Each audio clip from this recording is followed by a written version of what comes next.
Graças a Deus. Louvado o nome do Senhor. Comenta a igreja que não vem ainda com a paz do Senhor, amém? Está muito quente, hein, irmãos? Respira fundo que passa. Está frio, fica quente mesmo. O homem... Oi? A água está morna. Dá para cozinhar um ovo quase.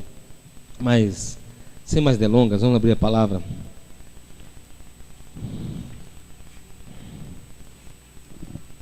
Deixa eu só ver aqui.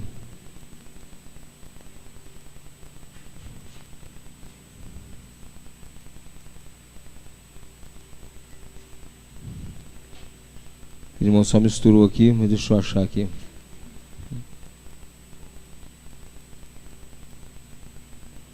Eu anotei, marquei o texto. Deuteronômio 32, 35.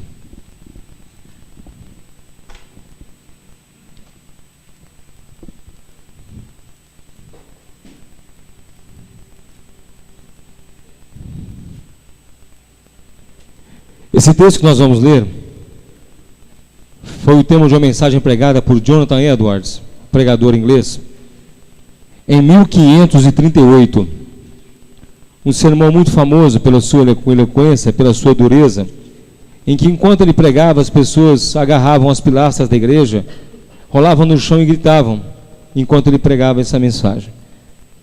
E nós não vamos desenvolver um tema igual o Jonathan Edwards desenvolveu.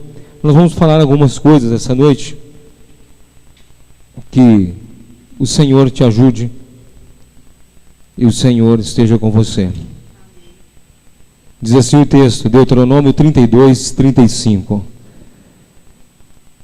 Minha é a vingança e a recompensa, e ao tempo que resvalar o seu pé, porque o dia da sua ruína está próximo, e as coisas que lhe hão de suceder se apressam a chegar.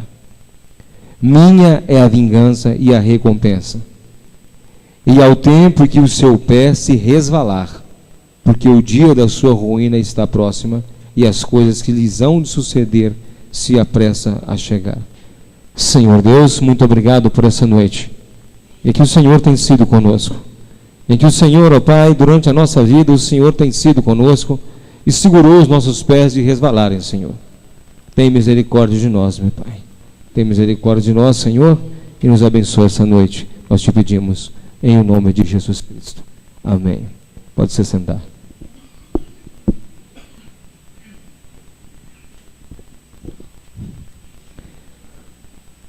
Há um modo de pensar, um modo de analisar as coisas, de filosofar sobre a vida,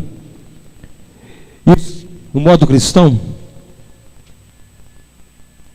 em que tem se observado que o Evangelho, o Evangelho, a palavra de Jesus, a palavra genuína, tem atravessado a história. Não é assim, Jonas? A palavra atravessou a história. Soberana, atravessou a história imutável, atravessou a história soberana.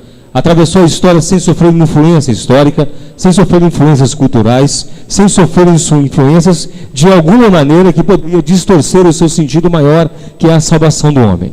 A palavra atravessou a duras penas, a palavra atravessou no meio dos homens, mesmo os homens querendo mudar, mesmo os homens querendo trocar, querendo substituir a palavra, ela continua firme, ela continua dura, ela continua reta, continua justa. Nós traçar uma linha imaginária, conseguimos imaginar uma linha de sangue, uma linha vermelha, desde o primórdio da história, desde quando o Senhor falou, faça-se luz, e a luz aconteceu.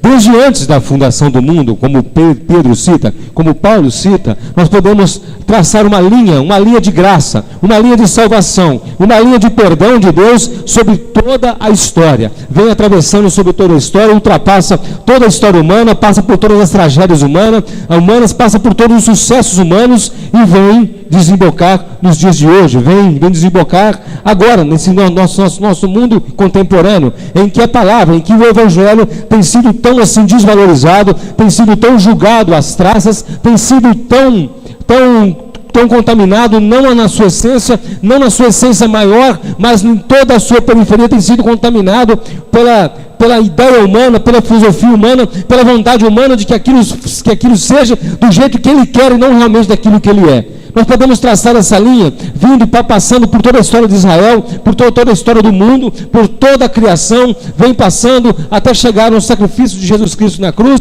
em que essa linha carmesim, essa linha de graça, essa linha de perdão de Deus, vem atravessando, passa pela cruz do Calvário, passa pela ressurreição de Cristo, né? Passa pela sua ressurreição em glória, passa por toda a história até chegarmos nos dias de hoje. E hoje é que nos interessa. O que nos interessa é o dia de hoje. O que nos interessa é o que está acontecendo hoje com você e comigo. O que nos interessa é o que está batendo aqui dentro de nós e que nos traz, às vezes, tanta dúvida e tanta impotência, tanta tristeza, tanta agonia pelos dias que nós vimos hoje, pelo que nós contemplamos hoje, pelo que nós conseguimos ver e no nosso pouco discernimento. Há duas semanas que eu estou pregando aqui sobre a nossa falibilidade, sobre a nossa ingerência, sobre a nossa impotência de detectarmos até o tamanho do pecado. Nós não sabemos qual é o tamanho do pecado. Qual é o tamanho do meu pecado, Ronaldo? Qual o tamanho do meu pecado? O quanto eu tenho ofendido a Deus? O quanto o Senhor tem se irado contra mim por que eu tenho pecado? Eu não consigo nem mensurar. Nós não prestamos nem para isso. Nós não conseguimos entender na história de Deus, na sua onipotência, onipresença, o tamanho do nosso pecado. E se não entendemos o tamanho do nosso pecado, não compreendemos o tamanho do perdão de Deus. Entendemos? Sabemos o tamanho da sua ira. A coisa que nós temos, que nos faz uma ideia vaga sobre a ira de Deus, seria o inferno. Que a Bíblia diz que a ira de Deus acende o inferno. Então, a única coisa que nós pensamos, quando nós pensamos no inferno, nós pensamos no sol, num vulcão em erupção, a lava vulcânica correndo vermelha, líquida, quente. Imaginamos assim o inferno. Mas a Bíblia fala que o inferno não tem luz, são trevas. Então não tem nada brilhando lá dentro, nem que seja vermelho, azul, verde, não tem nada brilhando. Ter trevas é a ausência total de Deus. E quem gerencia isso tudo? O próprio Deus. Tudo começa com a percepção de que nós não sabemos o tamanho do nosso pecado, não sabemos nem o tamanho, nem o tamanho do castigo que advém sobre esse pecado. Nós sabemos. Não sabemos disso. Não passa pela nossa mente. Também não passa pela nossa mente a recompensa que teremos quando nós temos Jesus Cristo. Porque a Bíblia fala que nem ouvido ouviu, nem olhos viram, nem passou pelo coração do homem o que Deus tem reservado para os seus. Então João vem e nos dá exemplos: ruas de ouro, mar de cristal. Aí nós pensamos no ouro, né? Todo mundo olha para a aliança. O ouro, quem é casado, dá uma olhadinha para sua aliança aí. Fala assim: o ouro, a rua vai ser feita disso aqui? É isso aqui que é ouro? O ouro vai ser feito? Não, é como o ouro. Nós nem sabemos como que é. João tenta traduzir para a nossa língua a preciosidade das coisas de Deus. Nós somos inapetentes, incompetentes para compreender isso. Aí nós aprendemos também semana passada que quem nos dá esse discernimento, essa graça de buscarmos a entender quem é? O Espírito Santo, que nos convence da justiça, do pecado e do juízo. Não nos convence do tamanho do pecado, mas nos convence de que ele é certo, é líquido e certo. O pecado é certo e o juízo de Deus também é certo. E a justiça de Deus é certa. Ele nos convence disso tudo. Precisamos da ajuda de um agente externo. Precisamos de ajuda de alguém, daquele que nos criou, para nos fazermos entender essas coisas.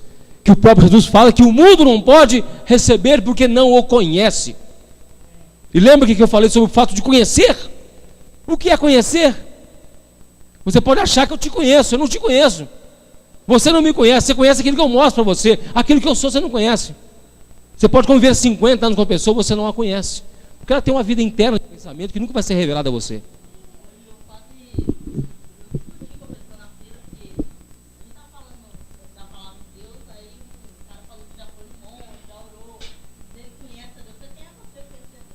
Conhece? O mínimo que Deus revela para nós, o mínimo que Deus revelou para Moisés: Moisés, eu vou te mostrar você, mas você vai ficar dentro da fenda. Depois que eu passar, você vai me ver de costa. Porque senão ele morria. Como posso eu falar que eu conheço, e Moisés se sentiu humilhado? Como eu posso falar que eu conheço a Deus? Eu conheço aquilo que Ele se digna a revelar para mim, e só isso, como Paulo escreve sabiamente, agora vimos por espelho, como por reflexo, mas então quando estivermos na glória o veremos face a face. E ainda o veremos e seremos conhecidos, teremos conhecido dele como hoje somos plenamente conhecidos pelos outros. Então até o conhecimento é parco. Então, na verdade, quando nós chegamos à conclusão da nossa incompetência de até conhecer a Deus, dependemos de quem? Da graça de Deus, do Espírito Santo. Da graça dele. Dependemos da graça, a fé ele que dá. Jesus é o autor e consumador da nossa fé. O autor, o que dá a fé, o que faz, o que assina, o que escreve, o que produz a fé, é o autor da nossa fé, é o próprio Jesus Cristo. E vem essa linha vermelha, essa linha que acompanha toda a história. E homens têm andado nessa linha, têm caminhado. Todo mundo que caminhou nessa linha, ele foi perseguido, ele foi humilhado, ele foi rejeitado, ele foi julgado para escanteio. Nós temos, no livro de Hebreus, temos o que? A galeria dos heróis da fé. Todos foram rejeitados. Todos. Não, Abraão não foi, não. Que é isso? Abraão foi. Quem mais aí? Cita um outro aí. Sansão? Tinha fé? Tinha.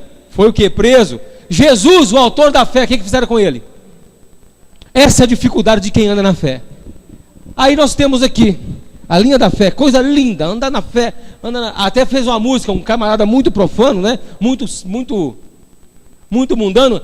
Anda com fé eu vou, que a fé não costuma falhar. A fé não falha, mas o homem falha. O homem falha. E ele ainda fala, ainda que não tem fé, a fé costuma acompanhar. Não é bem assim não, meu amigo. Tanto é que nós lemos Deuteronômio 32, 35. Quando resvalar, Deus fala com o homem: quando o seu pé resvalar, eu estou de olho. Estou só esperando você resvalar o seu pé. Você dá uma palhaçada, você escorregar o seu pé, que eu vou te pegar. Está aqui. Vamos ler de novo? Vamos ler? Minha é a vingança e a recompensa ao tempo em que resvalar o seu pé, porque o dia da sua ruína está próximo. Está chegando o dia que você vai ser arruinado, e as coisas que lhe hão de suceder se apressam a chegar. Estou esperando resvalar o seu pé. Resvalar o pé de onde? De onde o pé vai se resvalar? Esse caminho de fé é o caminho da salvação, mas o caminho de juízo. Jesus é a pedra de esquina. O que ele fala? Aquele que cai em cima se transforma em pó, e a quem ela cair em cima dele, esmiuça. Mas nós somos salvos pela rocha, que é Cristo. Estamos firmados naquele que é Cristo. Então para nós não vale essa máxima, porque nós somos parte, somos edifícios edificados, em qual temos a rocha de esquina, que é Cristo. Então essa linha que corre toda a história, vamos botar o nome lá de Gênesis 1, Gênesis 0, Gênesis capítulo 0, verso 0. Antes de ter Gênesis, antes de ter arca, raça e luz, antes de falar a terra se forma vazia, antes disso tudo, quem existia? Quem era? Deus. Porque ele era, é e há de ser. Ele sempre foi, é sempre eterno, é onipresente, onisciente, é eterno, todo-poderoso. Então ele já tinha, em Gênesis 0, ele já tinha. E também em Apocalipse 23, 1, porque Apocalipse vai até 22, né? Então Apocalipse 23, 1 também, ele continua sendo.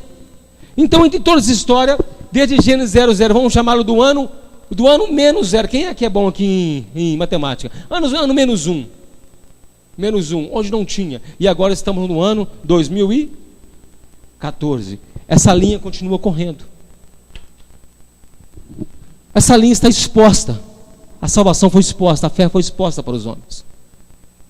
Mas a maioria resvalou o pé de cima dela. A maioria escorregou o seu pé de cima dela.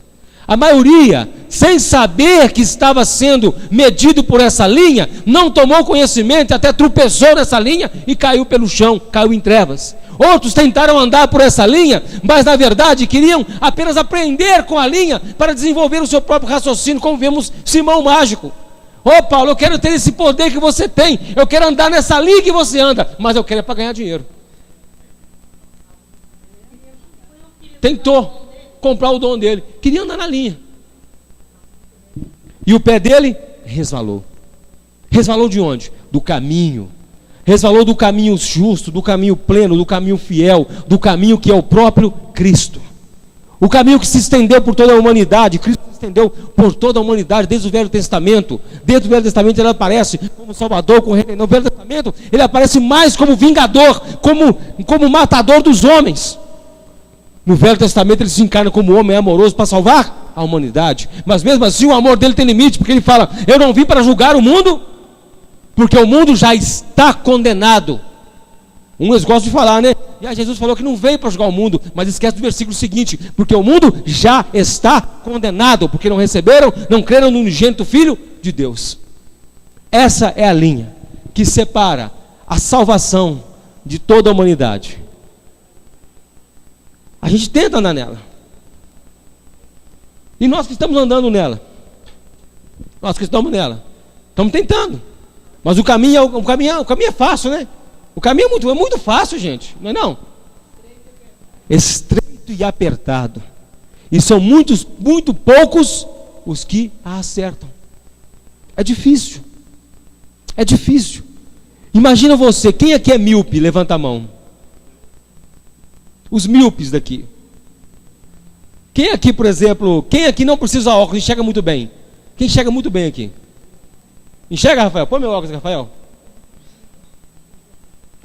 Você consegue ler aquela letra lá, Rafael? É assim que eu enxergo sem óculos. Você tem ideia, é assim que eu enxergo sem óculos. Eu não vejo nada. Então, nós somos míopes. Essa é a nossa visão espiritual. Nós somos míopes. Sua cabeça vai doer. Nós somos míopes. Nós não enxergamos. Nós somos cegos.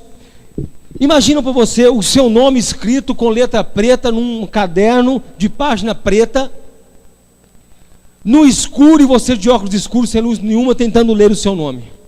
É assim você procurando a salvação por você mesmo. Você não vai encontrar. Você nunca vai encontrar por você mesmo. Você não vai encontrar porque você está em trevas. O mundo está em trevas. O mundo jaz no maligno. Acha prazer, jaz, descansa. Acha prazer. Rip, né? Rest in peace. Descansa em paz no maligno. Acha prazer nas coisas. E não vem para a luz, por quê? Para que suas obras não sejam manifestas. O próprio Jesus fala isso. Eles têm prazer, tanto prazer nas trevas, que eles não querem sair das trevas para que as obras não apareçam. Não apareçam. Não apareça a vergonha da sua nudez. Na verdade, eles querem isso.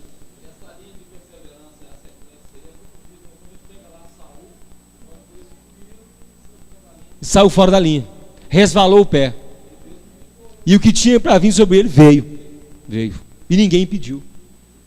Saul era rei. Tinha um exército. O exército podia se mobilizar todo. Não, Saul. Nada vai te acontecer, Saul. Você não vai morrer, Saul. Nós vamos te proteger da morte. Vamos fazer um cerco aqui da morte. Vamos fazer vigília para você não morrer, Saul. Quem segura a morte? Quem impede a morte de chegar até você? Você tem condição de fazer isso? Você tem condição de acordar de manhã e falar assim: morte, essa noite você não me visita, esse dia você não me visita. Amanhã, certamente, às 6 da manhã, eu vou me levantar com vida à morte. E você não vai me visitar nem de dia e nem de noite. Alguém tem esse poder aqui? Nós temos o poder de determinar a vida aos nossos entes queridos. Temos poder de comandar o nosso dia a dia. Nós temos poder de mandar o relógio andar mais devagar quando nós estamos num lugar muito bom? Não. Por quê? Porque nós estamos sujeitos ao nosso tempo. E esse tempo, ele tem um tempo determinado. E esse tempo vai acabar.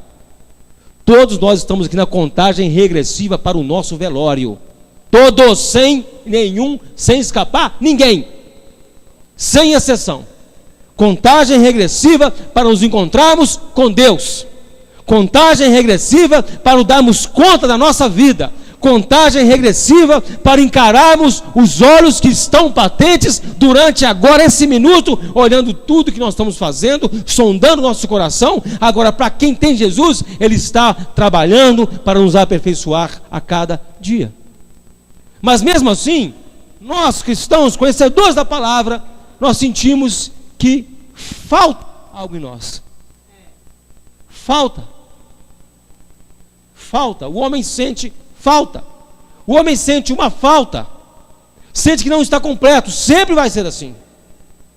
Sempre ele vai achar que não está fazendo o suficiente. Toda seita, toda religião, toda prática extra-bíblica vem dessa falta. Eu sirvo a Deus, mas eu sinto que está faltando alguma coisa. Aí começam as maluquices que são feitas em nome da cruz. As maluquices que são feitas em nome de Jesus. Porque sente que falta alguma coisa, porque na verdade, esse sentimento de falta, o que você vai carregar ele para a sua vida inteira, porque você é devedor de Deus. Você deve a Deus a sua salvação. Apesar de você ser salvo, ser cheio da graça, você é devedor de Deus, porque não foi você que te salvou a si mesmo, como um pleonasmo. Não foi Ele que te salvou, e você é devedor de Deus. Quem não entende isso, vai preencher a sua vida com um monte de coisa, com um monte de prática esta bíblica, com um monte de coisa que não existe, vai preencher esse vazio da religião, porque a religião, ela muito mais alarga esse buraco do que fecha. A religião muito mais, ela faz esse buraco ficar imenso do que fecha esse buraco, porque toda religião tenta tampar esse buraco sem Cristo, porque Cristo não é religião, Jesus não é religião, Jesus é o Filho de Deus. Toda religião que o homem entra, ele vai tentar ali, quer ver, vou te dar um exemplo, qualquer religião que você entrar hoje, domingo, dia 12 de outubro, daqui a um mês, 12 de novembro, numa reunião que você tiver com eles, eles vão propor para você um curso de crescimento, uma experiência mais profunda, Jonas. Você agora, se começou com nós agora, você vai ter que ler os livros. Você vai ter que se iniciar. Universo em Desencanto. Ler 50 e 10 livros. Para você entender o universo em desencanto. Você vai no centro espírita. Não, você está conosco, agora você vai ter que desenvolver. Senta na cabeceira da mesa branca, porque os guias falaram que você é um guia de luz. Você é uma pessoa de luz iluminada. E vão tentar desenvolver você. Você vai para o centro de macumba, vão falar que você precisa fazer a cabeça. Vão falar com você que você precisa entrar no roncó. Você vai num outro lugar, numa outra seita, que ainda carrega o nome de cristão, falam que agora você tem que ser agora um obreiro. Porque você não pode ser apenas um membro da igreja. Você tem que desenvolver os seus dons. Você tem que colocar para cima.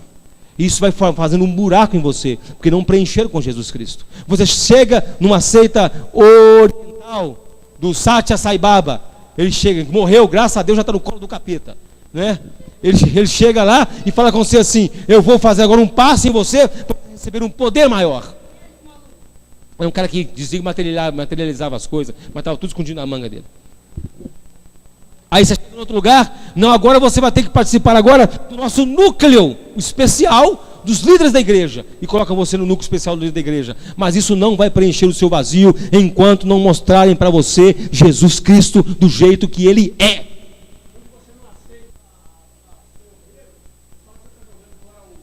A oportunidade, enterrando o seu talento, rapaz, você não pode enterrar o seu talento.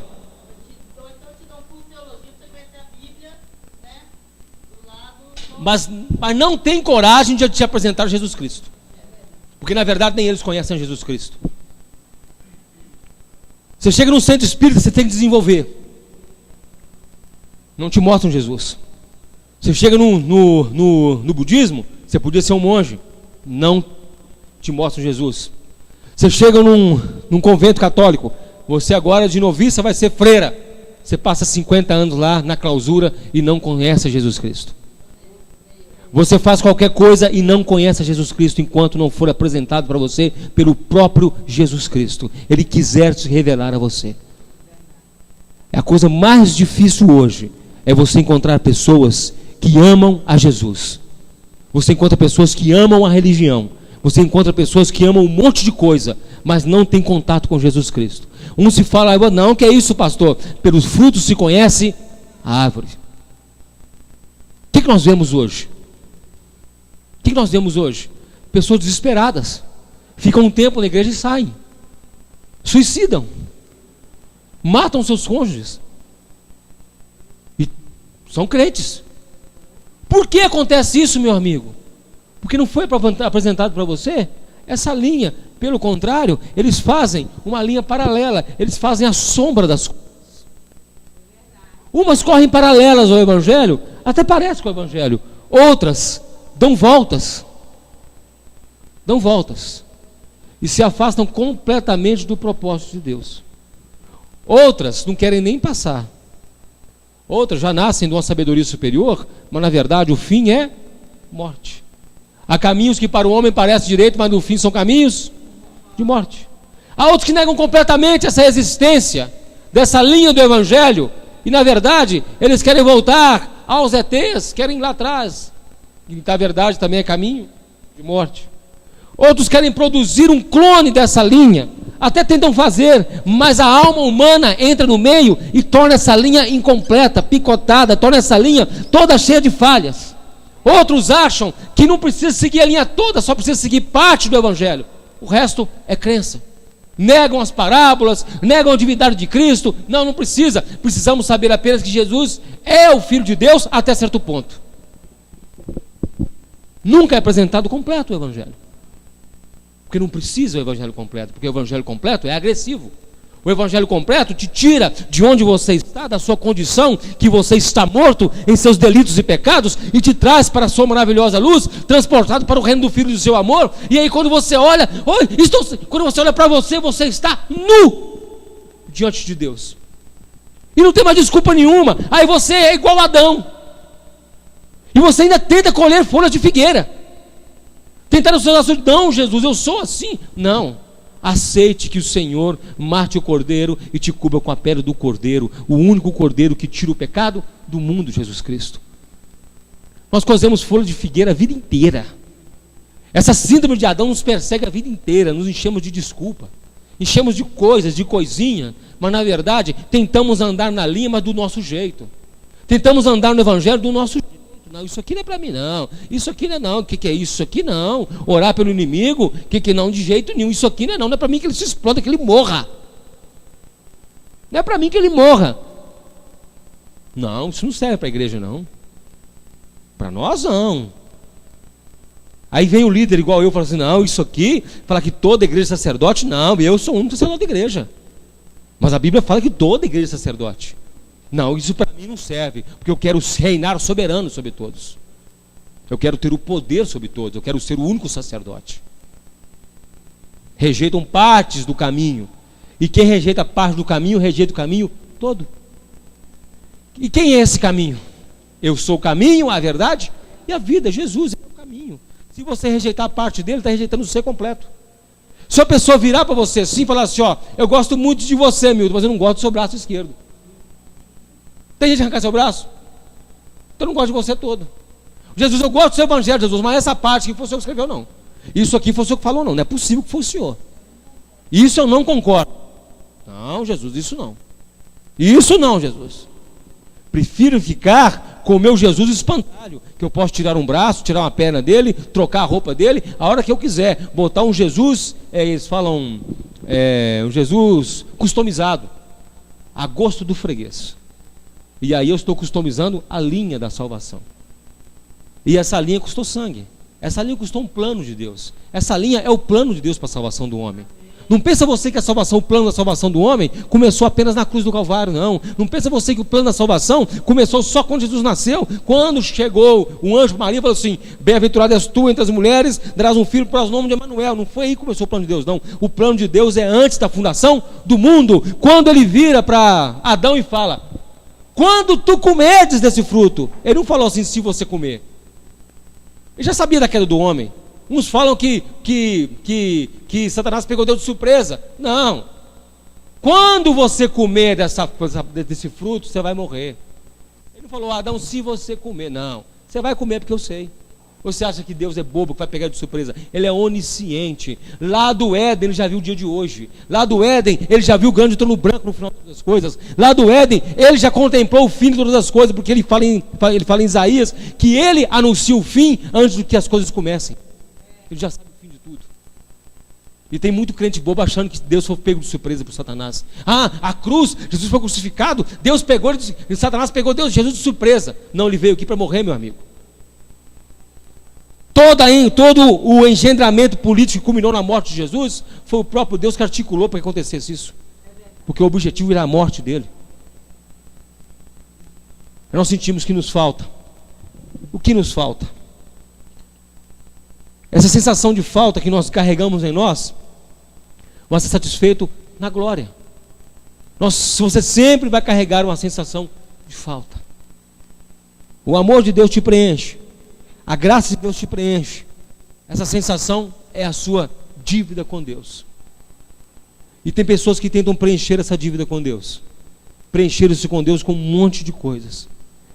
Isso é preenchido apenas com o próprio Deus.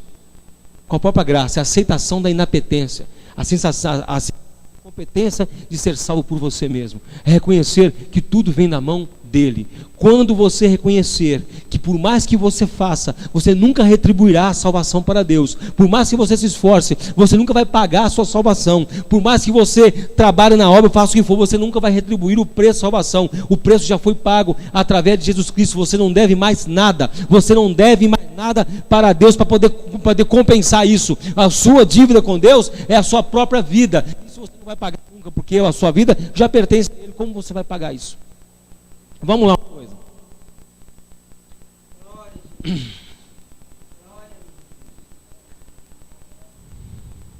Eclesiastes 1, 12 a 15.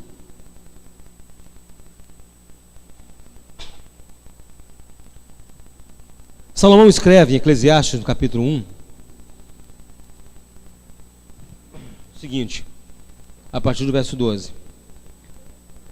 Eu, pregador, fui rei sobre Israel em Jerusalém. Apliquei o meu coração a esquadrinhar e a informar-me com sabedoria de tudo quanto sucede debaixo do sol.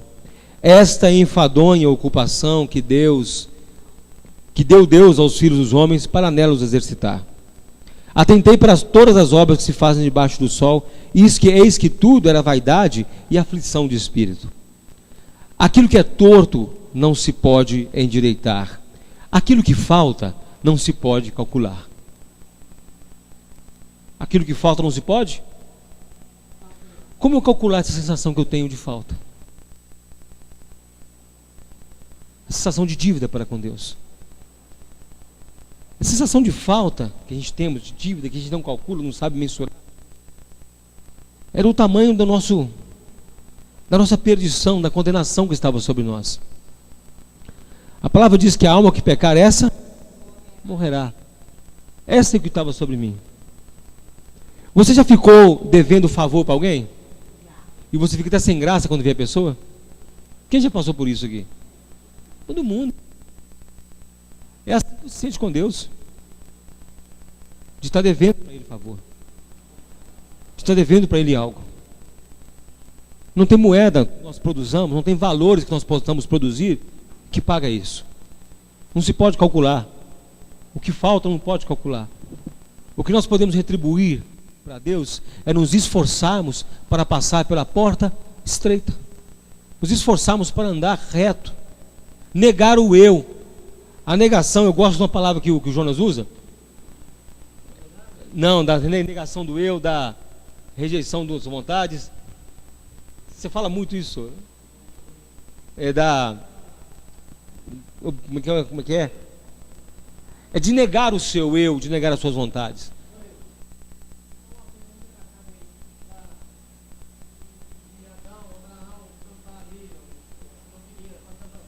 Uhum.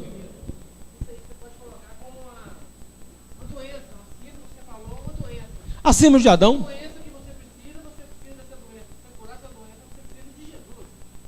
Qualquer coisa você precisa de Jesus. Para tudo. Essa doença da desculpa, é disseminada na sociedade.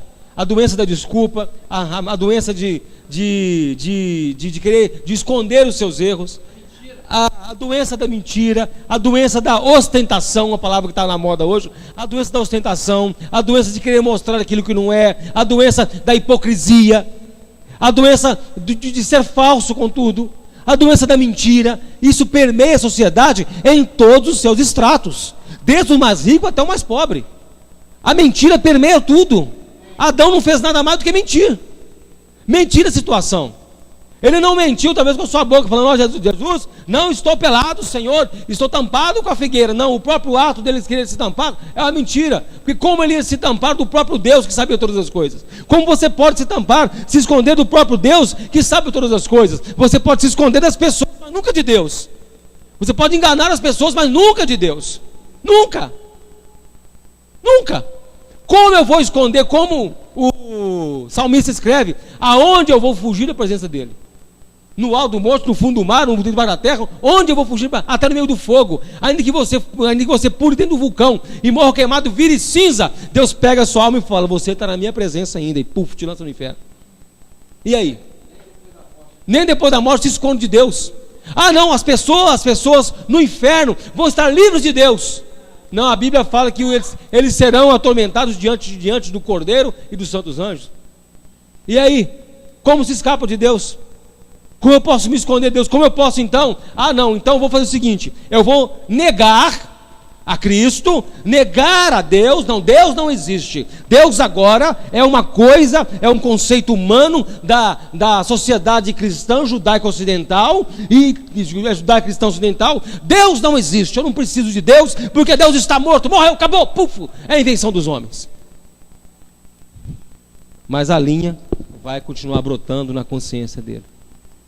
A linha da salvação, a linha da condenação continua existindo. Não é porque você não conhece o Monte Everest que ele vai deixar de existir. Quem já subiu aqui no Monte Everest? Por acaso ele deixou de existir? Não. Quem aqui já pisou na Lua? Ela deixou de existir? Então como eles querem negar a Deus? Mas pior é o juízo que vai estar acima deles. Vamos lá.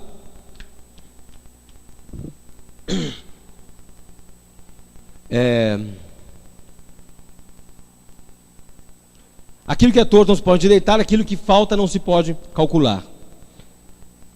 A igreja de Cristo, o cristão, a igreja de Cristo, igreja com I maiúsculo que eu falo, igreja não de parede, mas de pessoas, quando elas compreendem, quando a igreja, quando a pessoa, o salvo, compreende que ele é incompetente para se salvar, foi incompetente, que Deus faz tudo por ele, que Deus ela por ele em todas as coisas, ele começa a ver essa falta apenas como motivo de louvor a Deus, essa sensação de dívida como motivo de louvor a Deus. Eu devo o Senhor, não posso pagar, louvado seja o Senhor. Nada que eu farei poderia compensá-lo pelo esforço que ele fez na minha vida. Louvado seja o Senhor. Quem não entendeu isso ainda, fica tentando achar coisas para preencher esse vazio. É o superativismo espiritual. O superativismo espiritual. As pessoas quiserem ser superativas espiritualmente, porque sentem que estão, agora estou diante de Deus, você está diante de Deus o tempo todo. O tempo todo.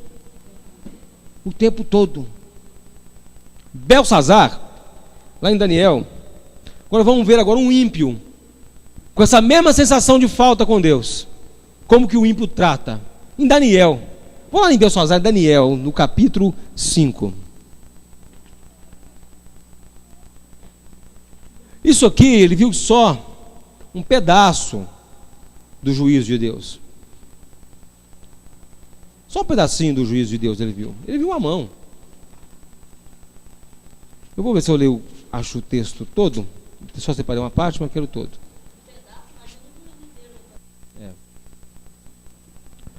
Vamos no capítulo 5, a partir do verso 1.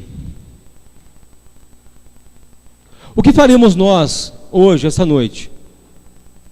Nós, cristãos, se aparecesse a mão de Deus escrevendo na parede, o que você faria hoje? O que nós faríamos se víssemos a mão de Deus escrevendo ali? Nós conhecemos o Senhor. Será que nós teríamos a mesma reação que Belsazar teve? Não, porque nós conhecemos o Senhor. Nós sentiríamos que perto está a nossa redenção. Agora vamos ver o que Belsazar fez. O rei Belsazar, a partir do verso 1, Daniel 5, o rei Belsazar deu um grande banquete a 1000 dos seus grandes e bebeu vinho na presença dos 1000. Havendo Belsazar provado o vinho, mandou trazer os utensílios de ouro e prata que Nabucodonosor, seu pai, tinha tirado do templo que estava em Jerusalém, para que bebessem neles o rei, os seus grandes, as suas mulheres e concubinas. Pergunta: essa linha da salvação, ela passa pelo templo de Jerusalém? Passa pelo templo, pelo tabernáculo, por tudo. Tudo parte do plano de Deus. Dentro do templo tinha o que? Os vasos, né?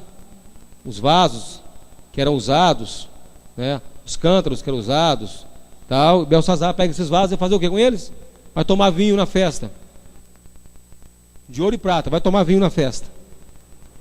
Estão vilipendiando parte do plano de salvação de Deus.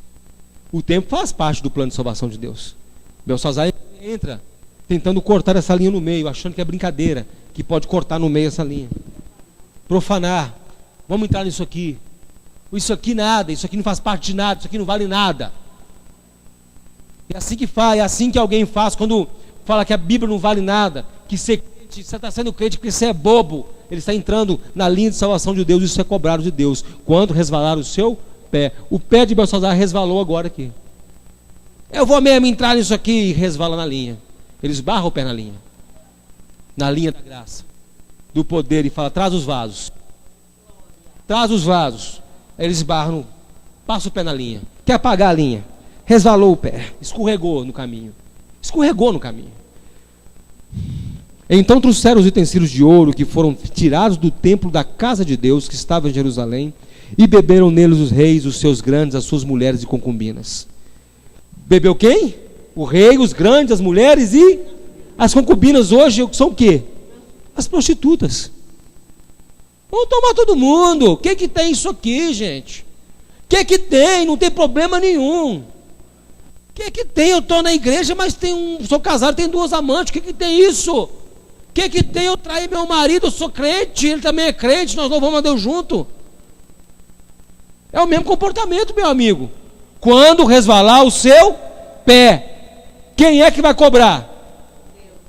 Agora eu te pergunto, ele está sentindo falta de alguma coisa? Só sente falta só sente falta com Deus, dívida com Deus, quem é justificado pelo sangue. Quem não é justificado, acha que não tem nada para Deus, não deve nada para Deus, anda na verdade a debalde de Deus, e que se dane Deus, não está nem aí. Nós sentimos eternamente que temos falta com Ele, porque temos compromisso com Ele. Agora quem não tem compromisso, só falta falar que se dane Deus. Eu quero andar na minha, eu quero andar do meu jeito.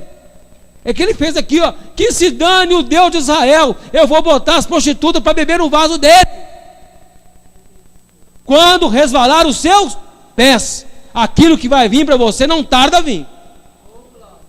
Beberam vinho e deram louvores aos deuses de ouro, de prata, de cobre, de ferro, de madeira e de pedra. Na mesma hora. Agora volta lá em Deuteronômio 32:35. Não precisa voltar não, lê aqui, ó. As coisas que se lhe hão de suceder se apressam a chegar. Chegou na hora. Quando beber o vinho, vamos fazer bagunça, todo mundo, agora nós vamos beber? Apareceu o quê? Na mesma hora apareceram os dedos de mão de homem e escreviam de fronte do castiçal na estucada da parede do palácio real, no reboco da parede. Apareceu no reboco da parede, apareceu a mão escrevendo. E o rei via a parte da mão que estava escrevendo. Então se mudou o semblante do rei, os seus pensamentos o turbaram, as juntas dos seus lombos se relaxaram e os seus joelhos bateram uns nos outros. A minha Bíblia fala assim: as juntas dos seus lombos se relaxaram. Tem alguma Bíblia que fala assim: o seu ventre se afrouxou? Sabe o que é o seu ventre se afrouxou e a sua junta do seu lombo se relaxaram? Ele encheu as calças. Ele encheu a calça na hora que ele viu. Na hora que ele viu, mas sujou a roupa, teve que trocar a fralda do rei. Foi isso, e aí o joelho dele bateu. Ele assustou. Belsazar encheu a calça. Tiveram que trazer uma fralda nova do rei, né? Está aqui, a Bíblia fala. Tem outra tradução que fala: afrouxou-se-lhe o ventre. Afrouxou-se-lhe o ventre. O ventre ficou frouxo, o cara encheu as calças. Vai brincar com Deus. Aquilo que vem não tarda para chegar. E quando chega, meu amigo, quem já viu acidente de carro aqui acontecendo na frente? É na hora, não demora, meu amigo. Não demora. O cara passa assim, te dá até um tchau assim: ei, pum, debaixo da carreta, acabou. Não dá aviso. Não tem tempo. Um tiro, não dá aviso. Um derrame, não dá aviso. Um infarte, não dá aviso. Eu vi um senhor morrendo no meu colo de infarte, conversando com a gente, rindo com a gente. Deu infarte, morreu na hora. Não levou 5 minutos para estar morto. É de uma vez, é pá. E aí?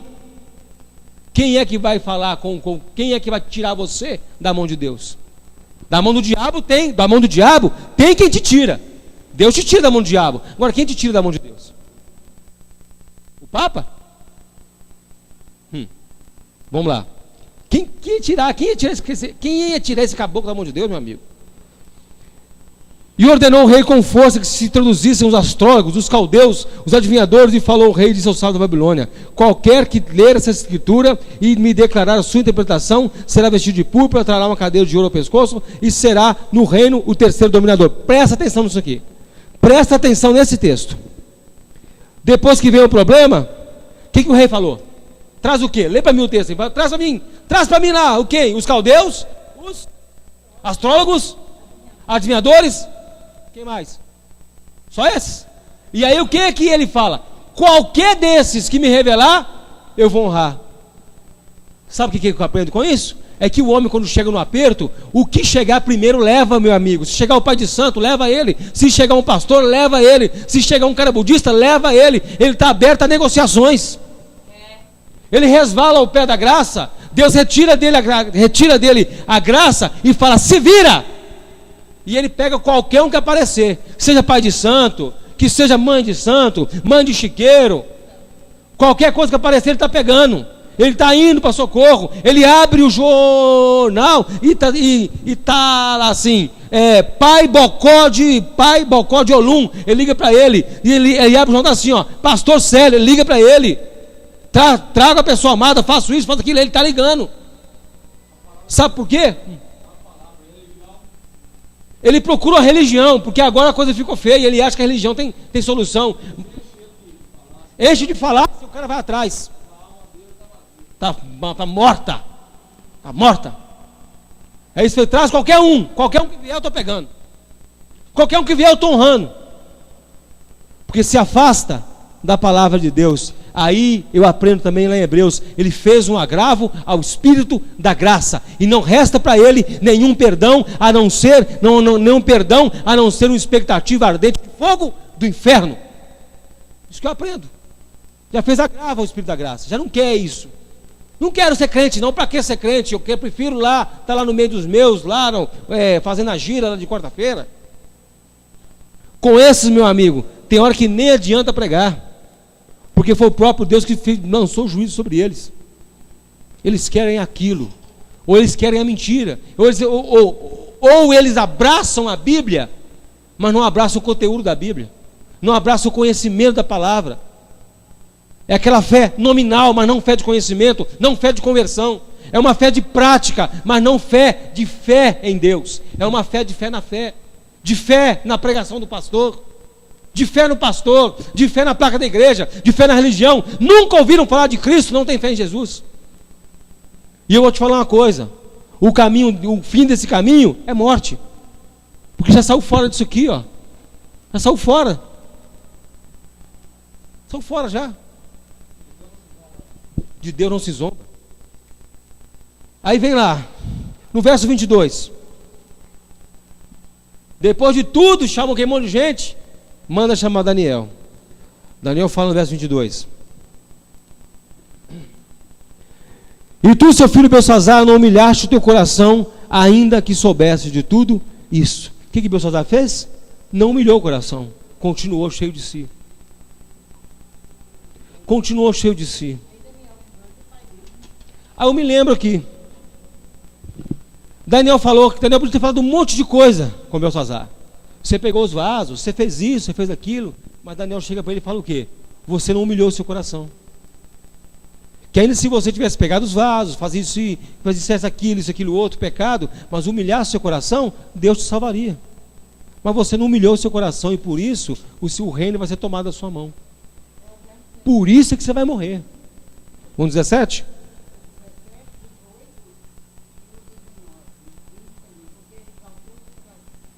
Vamos lá.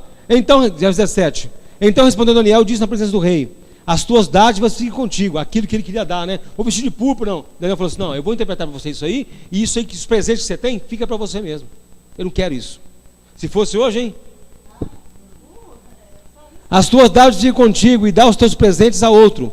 Todavia lerei o rei a escritura e lhe farei saber a interpretação. Ó rei, Deus, o Altíssimo, deu a Nabucodonosor, seu pai, o reino, a grandeza e a glória e a magnificência. Quem deu para Nabucodonosor isso tudo? Deus. E por causa da grandeza que lhe deu, todos os povos, nações e línguas tremiam e temiam diante dele. A quem queria matava, a quem queria dava vida. E a quem queria engrandecia, a quem queria batia. Mas quando seu coração se exalçou e o seu espírito se endureceu em soberba, Foi derrubado do seu trono real e passou dele sua glória. Foi tirado dentre os filhos dos homens, e o seu coração feito semelhante aos animais, e a sua morada foi com jumentos monteses. Fizeram-no comer erva como os bois, pelo vale do céu foi molhado o seu corpo, até que conheceu Deus, o Altíssimo, céus, e a quem constituiu sobre eles. Nabucodonosor foi o quê? Humilhado, até que ele reconheceu Deus como Deus dos céus. Mas você, Belsazar, você não humilhou o seu coração. Você fez o que fez, mas o seu coração você não humilhou. Você continua cheio de si. E assim nós vemos pessoas, quando conhecem Jesus Cristo, querem conhecer a palavra, querem andar com Jesus Cristo, mas continuam cheios de si. Não tem a renúncia diária. Lembrei a palavra. Não tem a renúncia do eu. Não tem a renúncia da vontade. Continua cheio do coração soberbo. E aí Deus não trabalha na sua vida. E não adianta reclamar. Você não vai mudar o temperamento, o comportamento, o seu caráter, porque você é cheio de si. É por isso. Você está achando que é falta do pastor orar? Você está achando que é demônio? Não é. É o seu coração cheio de si. Você está achando que o pastor tem que ungir, tem que orar? Não. Você tem que humilhar o seu coração. Deixar o Senhor trabalhar em você. Senão o seu pé vai resvalar. Vai resvalar, meu amigo. Vamos lá. Por que vai resvalar o seu pé? Porque você não experimentou ainda qual é a perfeita, agradável e boa vontade de Deus. Porque você tem que passar pela transformação do vosso entendimento. Tem que entender que isso tudo que está aqui tem que ser aplicado dentro de você. Então, se você não é transformado pela renovação do vosso entendimento, você não experimenta qual é a perfeita, boa e agradável vontade de Deus para a sua vida. E você fica eternamente na dúvida: será que o que eu estou fazendo é certo? Será que é isso mesmo que eu tenho que crer assim? Será que o evangelho que eu creio é esse ou esse? Será que eu tenho X evangelhos? Qual evangelho que eu sigo? Meu Deus, qual líder eu sigo? Segue a Bíblia. Quando você humilhar o seu coração e falar assim: eu preciso é do Senhor, Ele vai te mostrar para você, dentro da palavra dele, o que é a palavra, o que é isso aqui, o que está escrito aqui, porque você vai entender. Porque quando você estiver cheio de si, você vai ler as coisas que te fazem bem. Você não vai sair do livro de Salmos, meu amigo. Você vai achar que Salmos é o melhor livro que tem, porque vai falar: o Senhor é meu pastor, não me faltará. Mas quando você chega em Coríntios, Romanos, Hebreus, Tiago, Colossenses, Filipenses, que o bicho começa a pegar, o pau começa a cantar na sua orelha, você fala: isso não é para mim não. Você quer Salmos, que é bonitinho. Pega Colossenses, Filipenses, Romanos, Hebreus. Isso ninguém quer, né? Tiago então não, Tiago que não é de Deus não. Judas então, se lê o livro de Judas, não, isso aqui não é de Pedro, não, Pedro tá tonto isso aqui. Acha ruim, porque Salmo é bonitinho. Então vamos lá. E te levantaste, Belsazar, contra o Senhor do céu, pois foram trazidos os tecidos da casa dele perante ti, e tu os teus, eu estou lendo rápido, meu irmão, porque tem coisa para falar ainda, para encerrar. E tu, os teus grandes, as tuas mulheres, as tuas concubinas, bebeste vinhos neles, até que deste louvores aos deuses de prata, de ouro, de cobre, de ferro, de madeira, de pedra, que não veem, não ouvem, nem sabem, mas a Deus em cuja mão está a tua vida e todos os teus caminhos, você não glorificou, Belsazar, seu idiota. Então lhe foi enviada a parte daquela mão, escreveu essa escritura. Esta foi a escritura que se escreveu: Mene, Mene, Tekel e Farsim. Esta é a interpretação: Mene, contou Deus o teu reino e o acabou. Tekel, pesado foste na balança e foste achado em quê? Falta. Faltou, meu amigo. E aí? Faltou para completar. Deus botou do lado de lá os seus pecados, do lado de cá você. Faltou. Seus pecados pesaram mais, você pesou menos. E aí? Quem vai pagar a sua dívida? Se você cortou a linha da graça, quem vai pagar a sua dívida? Jesus? Não. Você não quer Ele? Você não quer o Senhor? Você não humilhou o coração? Você não arrependeu? Não. Então foi achado em falta. Glória a Deus para nós, que nós temos o Senhor sobre nós, e nenhuma condenação há para aqueles que estão em Cristo Jesus, que não andam segundo a carne, mas segundo o Espírito. Glória a Deus. Tekel, Pérez, dividido foi o teu reino e deu aos medos e persas. Então mandou Belsazzar que vestisse Daniel de púrpura, lhe pusessem uma cadeia de ouro ao pescoço e proclamassem a respeito dele que havia de ser o terceiro dominador do reino. Deuteronômio 32, 35. Porque o dia da sua ruína está próximo e as coisas que lhe hão de suceder se apressam a chegar. Verso 30 do capítulo 5 de Daniel. Naquela mesma noite foi morto Belsazzar, rei dos caldeus. Naquela mesma noite o cara morreu. Por quê? Fez agravo ao Espírito da graça. Fez agravo ao plano de Deus, meu amigo. Falou, não vai dar. Isso aí eu não quero. Eu quero me esbaldar, eu quero jogar na... Eu quero agora é fazer a minha festa. O que aconteceu com ele? Morreu. Aquilo que era para vir, veio. Nós lemos muito sobre resvalar os pés. Agora vamos agora para a igreja. Vamos ver como é que Deus fala para os salvos, para quem tem Jesus. Vamos ver o que Deus fala. Será que trata a gente desse jeito também? Espera a gente dar um vacilo? É assim, irmão Demir? Deus fica olhando, vai vacilar, vou pegar. Porque tem muita gente que prega assim, que Deus está só esperando você vacilar, crente. Você vacilou, ele vai te pegar. Não é assim que eles falam? Mas eu tenho certeza que aquele que começou a boa obra em mim vai levá-la até o termo, até o fim. E ninguém as arrebatará da minha? Então quem é que me segura? Quem me edifica? E sobre essa pedra edificarei a minha? Quem é a igreja? Nós. E quem edifica a igreja? Jesus. Então vamos agora para quem entende Jesus, para quem ao invés de fazer um agravo ao Espírito da graça, tem se deleitado na graça de Deus, tem aproveitado as benesses, as bênçãos do Senhor, tem aproveitado do Senhor aquilo que Ele tem dado, aquilo que Ele tem mostrado, tem ocupado o seu tempo, tem ocupado o seu coração em meditar na lei do Senhor, na sua lei medita de dia e de noite. Vamos agora ver como que Deus trata lá no Salmo 37. Olha a diferença do Deuteronômio 32, 35. E nós também temos um 30, em 37, 31.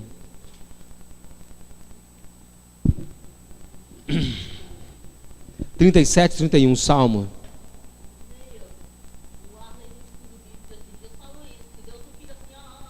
Ei, vai, agora peguei. Não. 31.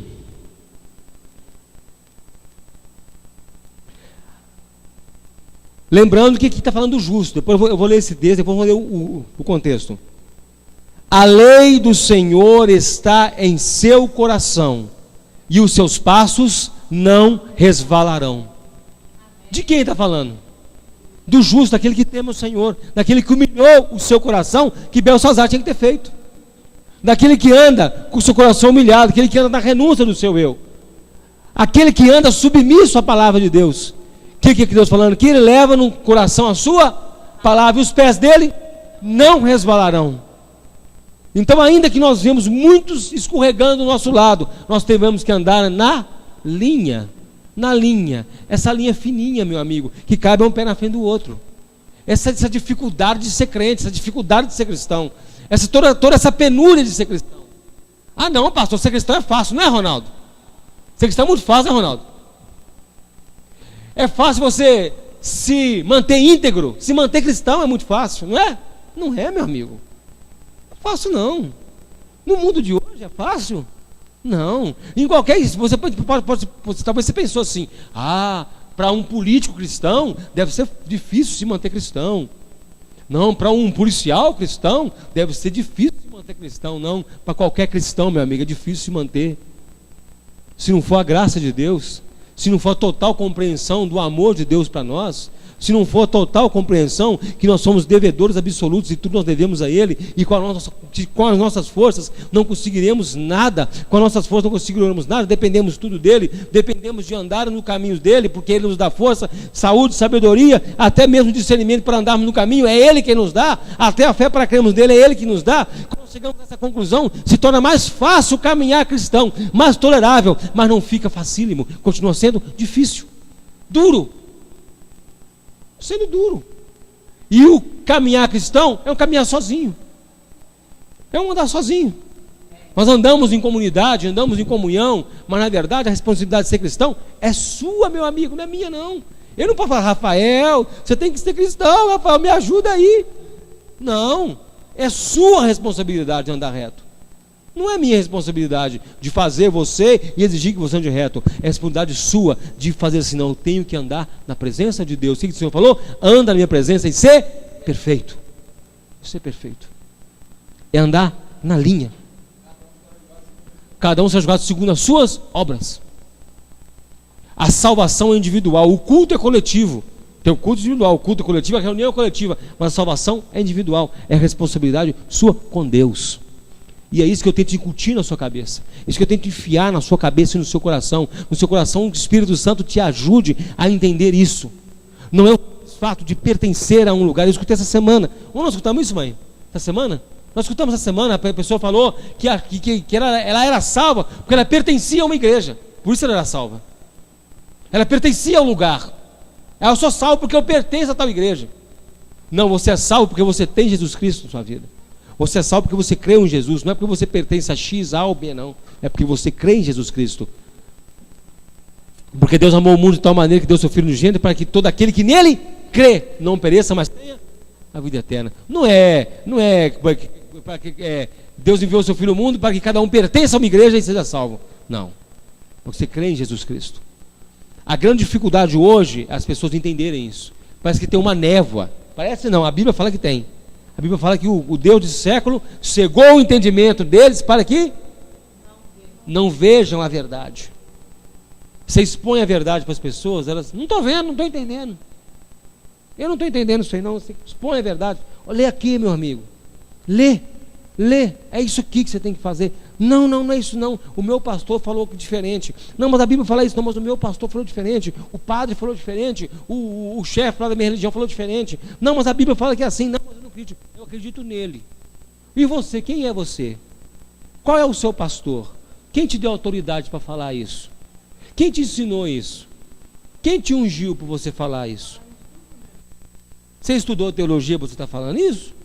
A Bíblia deixa de doido, hein? Lê isso, senão você vai ficar doido. Falaram isso com Jesus, porque não vão falar com a gente. Então, meu amigo e minha amiga, se você está na condição que você está em cima do muro ainda na sua vida, não tomou a decisão ainda, fica para você Deuteronômio 32, 35. O seu pé vai resvalar um dia.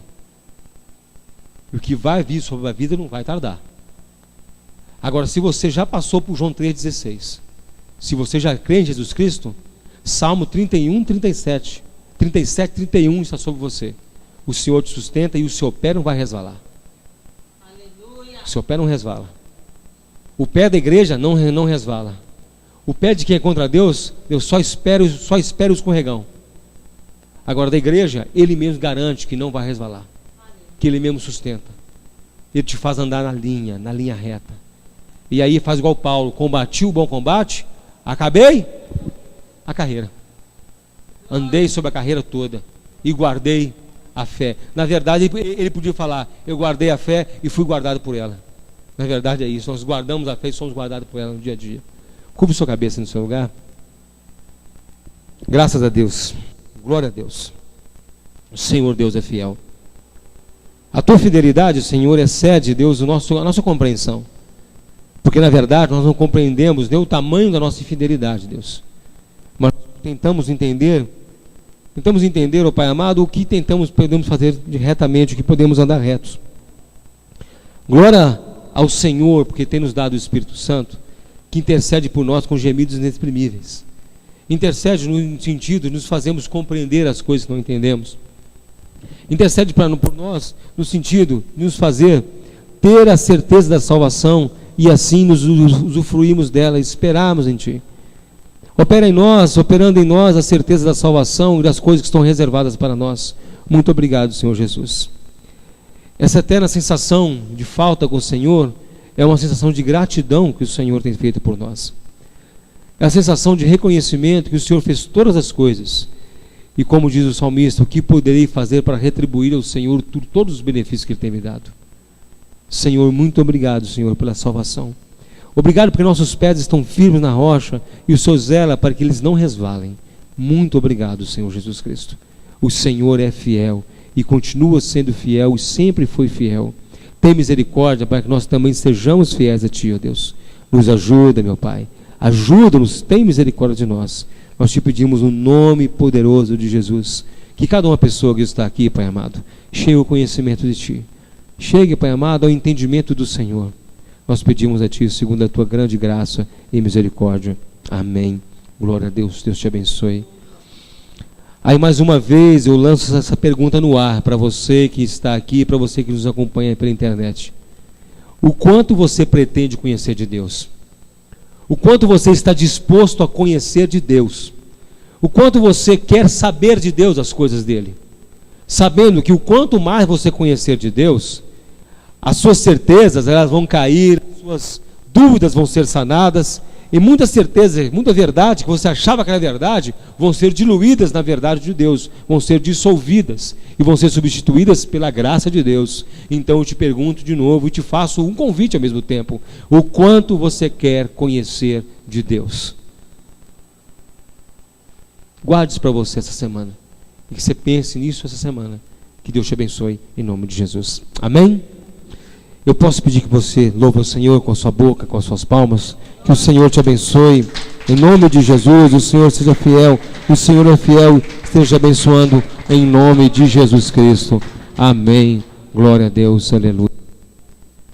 Eu queria chamar aqui na frente alguns irmãos, os homens, para estar servindo a ceia.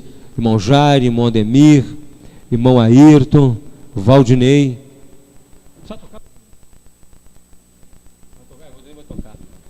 Deixa eu ver quem, mãe. Ronaldo? Eu chamei o Ronaldo? Ó. Uhum.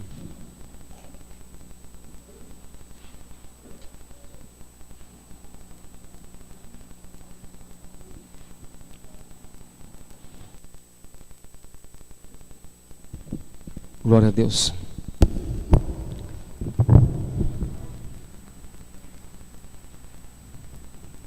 Glória ao Senhor Jesus.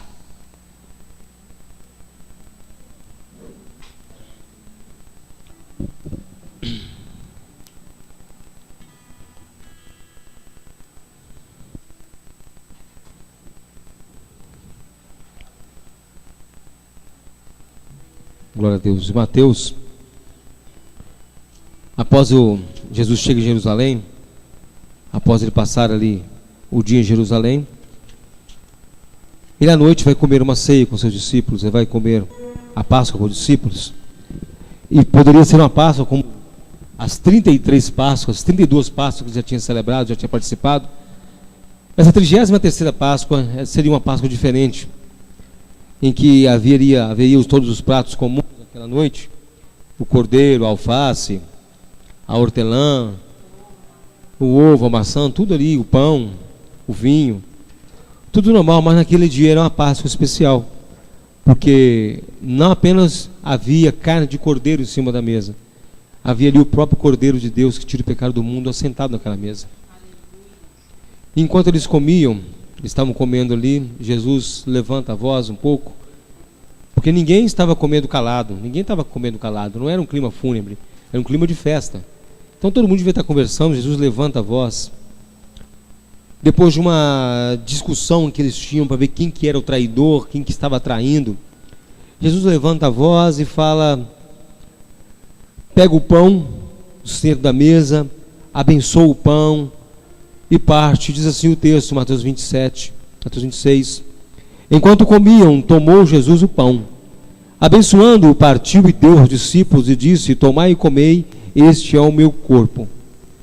E tomando o cálice e dando graças, deu-lhe dizendo: bebei dele todos, porque esse é o meu sangue, é o sangue da nova aliança ou do Novo Testamento, que é derramado por muitos para a remissão dos pecados. Aquela noite poderia ser uma noite comum, em que eles poderiam depois deitar, dormir, acordar cedo e começar a pregar cedinho no templo, como Jesus sempre fazia. Podia ser isso tudo, mas ali ele começa a falar diferente. Ele começa a fazer algumas coisas que não estavam dentro do script de uma cerimônia pascal. Quando ele toma o pão e fala: esse pão é meu corpo. Eles lembram, os discípulos devem ter lembrado, quando ele fala assim: aquele que verdadeiramente comer o meu corpo, que o meu corpo verdadeiramente é comido, e que ele era o pão da vida. Depois ele toma o cálice e fala que aquele cálice era o sangue dele, da nova aliança, e ele abençoa, ele dá graças para aqueles dois elementos. O discípulo fica sem entender. E depois ele manda celebrar isso, celebrar a ceia, celebrando a morte dele. Aí os discípulos depois isso tomam uma dimensão maior, quando eles veem Jesus na cruz. Quando eles percebem que o corpo deles dilacerado na cruz era realmente o pão, e que o sangue dele vertido na cruz do Calvário era o vinho. E eles tinham parte com Cristo, que aquilo era um evento muito maior do que eles imaginaram. E essa noite, quando nós estamos comendo o pão e bebendo o vinho, nós apontamos para o passado, apontamos para a morte de Cristo na cruz, apontamos para aquela noite, a última Páscoa com os discípulos, mas nós apontamos também para o futuro, porque no versículo seguinte ele fala: e juro a vocês que não beberei do fruto da videira, até que beberei de novo convosco na casa do meu Pai. Na verdade, nós apontamos para o passado, mas apontamos para o futuro, em que nos assentaremos com ele nas bodas do Cordeiro, e comeremos do pão e beberemos do cálice, agora todos juntos no reino dos céus. Nós celebramos essa noite a morte de Jesus Cristo, relembramos a morte de Cristo, comemos o pão e bebemos do cálice, sabendo que foi uma morte eficaz, feita uma única vez, para a remissão dos nossos pecados, para perdoar os nossos pecados, para nos livrarmos da ira do Senhor, e para sermos transportados para o reino do Filho do seu amor, para sermos salvos em Cristo, na cruz do Calvário. Paulo recomenda: examine-se o homem a si mesmo, então coma desse pão e beba desse cálice. Eu não posso falar que, eu não posso proibir você de tomar a ceia. Eu não posso falar que você não pode tomar a ceia. Eu não posso falar: não, você não pode, porque você não é batizado. Não, isso não é bíblico. Isso não é bíblico. Proibir o outro de tomar ceia porque não é batizado, não é bíblico. Proibir o outro de tomar ceia porque não é dizimista, não é bíblico. Proibir o outro porque não conheço ele, isso não é bíblico. O próprio Jesus lança o convite: bebei dele todos. Então eu convido você essa noite, participe da Santa Ceia conosco. Lembrando que ali naquela noite, todos eram pecadores como nós. Pedro era incrédulo, Judas era traidor, Pedro não era convertido, Tomé era incrédulo, Judas era traidor, Tiago e João brigavam para saber quem que era o maior. Quem sabe é o nosso coração assim hoje, que Deus pode mudar. Não há poderes mágicos na ceia do Senhor. É apenas uma celebração da morte de Cristo. O poder, todo o poder poderoso, o poder cheio de poder, é só Jesus Cristo. E eu convido a você também a ter Ele, a crer em Jesus Cristo. Então, os irmãos vão estar distribuindo o pão e o cálice. Eu convido todos a pegar o pão e o cálice. Nós vamos comer juntos, esperar uns pelos outros. Nós vamos comer todos juntos. Que Deus te abençoe. Depois que orar, vocês podem distribuir. Depois que orar, você pode distribuir em nome de Jesus. Senhor Jesus, nós te damos graças por esse pão, damos graças por esse cálice, Senhor. Sabemos que é um fruto da videira, sabemos que é um pão, que não vai haver uma transubstanciação, o suco vai continuar sendo suco, o pão continuar sendo pão, mas tudo que está envolto nisso, ó Pai, a lembrança da tua morte, a certeza, Deus, que somos salvos por uma vez por todas, salvos para sempre, dado, Deus amado, dado, Senhor bendito, o teu sacrifício, o teu sangue em nosso favor. Muito obrigado, Pai, um sacrifício que aponta para a eternidade, não aponta, Deus amado, para o passado, mas aponta também para o futuro, ó Deus. Nós te damos graças no teu nome, Jesus Cristo. Amém. Glória a Deus.